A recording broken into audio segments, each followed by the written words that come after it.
আসসালামু আলাইকুম ওয়া রাহমাতুল্লাহি ওয়া বারাকাতুহু। কেমন আছেন প্রিয় অনলাইনবাসী? আগামী 25 দিনে কম বেশি সময়ের মধ্যে আমাদের সামনে চলে আসতেছে ঈদুল আজহা। ঈদ মানে আনন্দ, ঈদ মানে সেমাই খাওয়া, ঈদ মানে মিষ্টি খাওয়া। কিন্তু চট্টগ্রামের মানুষেরা ঈদের দিন কিন্তু সেমাই খায় না, ওরা ঈদের দিন লুডুস খায়। সুতরাং আমার আজকের এই ভিডিওর টপিক থেকে চট্টগ্রামের মানুষগুলো বাদ।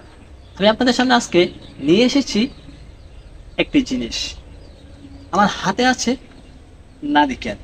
আপনি যে দিন সেমাই খাবেন, সেই সেমাইয়ের স্বাদ বাড়ানোর জন্য অবশ্যই আপনি নারিকেল ব্যবহার করবেন। আর আপনার সেমাইয়ের স্বাদ বাড়ানোর জন্য আমার এই নারিকেল অনেক ভূমিকা রাখতে পারে।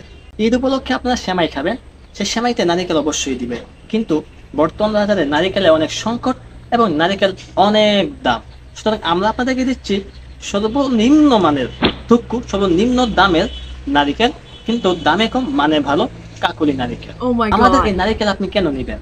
কারণ আমাদের এই নারিকেল যে গাছে হয়েছে, সেই গাছটির বয়স 100 বছর না হলেও যুগ যুগ পার হয়ে গেছে। আমার বাপ দাদা 14 গোষ্ঠীর অতীত থেকে এই গাছের নারিকেল খেয়ে আসতেছে। সুতরাং এই নারিকেল যদি আপনি খান, এই নারিকেল দিয়ে যদি সেমাই পাকাইয়া সেই সেমাই আপনি খান, তাহলে আপনার ভিতরে একটি জমিদারি ভাব চলে আসবে। সুতরাং আপনার সেমাইয়ের আরো মজাদার করতে আমার এই নারিকেলের ভূমিকা অপরিসীম। যদি আমি আমার এই নারিকেলের গুণ, পুষ্টি বলতে যাই, তাহলে বলে কখনোই শেষ করা যাবে না আমার এই নারিকেলের কি পরিমাণ পুষ্টি রয়েছে। একদম অরিজিনাল নারিকেল, গাছে পাকা নারিকেল, কোনো মেডিসিন দেওয়া নেই।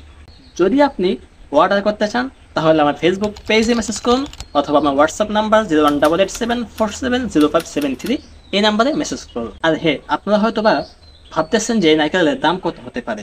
আমি আগেই বলেছি, দামে কম মানে ভালো কাকলি নারিকেল। যখন আপনি অন্যান্য মার্কেটারদেরকে জিজ্ঞাসা করেন যে আপনার পণ্যের দাম কত, তারা বলে যে কি ইনবক্স করে। কিন্তু আমি আপনাদেরকে ইনবক্স করতে বলবো না, আমি সরাসরি বলে দিচ্ছি নারিকেলের দাম কত। নারিকেলের দাম আব্বু বলছে জোড়া 400 টাকা, আম্মু কইছে জোড়া 300 টাকা, এক লোক 250 টাকা বলছে, তারপরও দেয় নেই। সুতরাং আপনি কত করে নেবেন সেটা উল্লেখ করে ফেসবুক পেজ অথবা হোয়াটসঅ্যাপ নাম্বারে মেসেজ করুন। ধন্যবাদ।